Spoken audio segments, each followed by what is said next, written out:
Evelyne Delia, la reine de la météo est un « roc que rien ne peut fracasser » pour la rédaction de la première chaîne d'Europe. L'infatigable Jacques Legros, inclassable joker des JT de TF1, confie avec une certaine émotion sa profonde affection pour la plus célèbre animatrice française dans les rubriques du magazine Ici Paris ce 12 octobre 2022.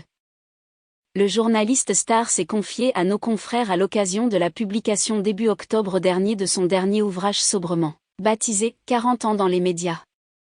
Le joker du 13h de TF1 admire la chef du service météo de LCI.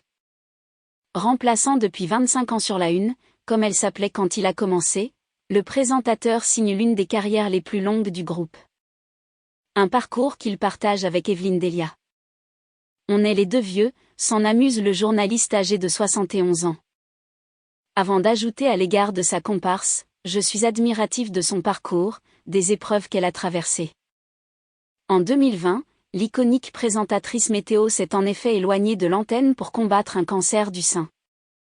Une maladie qu'elle a vaincue avec une résilience inspirante, souligne Jacques Legros. Elle est incroyable de fraîcheur, de jeunesse, d'envie, décrit celui qui est de 4 ans son cadet. Une joie et une volonté de croquer la vie qui forcent le respect du joker préféré des Français. Elle me donne des leçons, admet-il ainsi en toute simplicité. Des compliments précieux. D'autant plus que le présentateur est loin de faire l'éloge de tous ses collègues. L'image de Jean-Pierre Pernaut est ainsi égratignée par sa plume acérée. On n'a jamais été potes, assume Jacques Legros. Nous avons été un duo qui se passait le relais, j'avais juré de ne jamais lui piquer son fauteuil. Promesse tenue.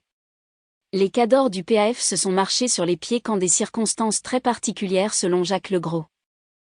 Durant le confinement, le journaliste titulaire est devenu le chroniqueur de son joker. Une situation difficile à accepter pour Jean-Pierre Pernaut, qui présentait le journal d'un confiné depuis chez lui. Un jour il est allé un peu loin et j'ai eu un mouvement d'humeur. Le seul et unique en 24 ans, affirme ainsi l'écrivain.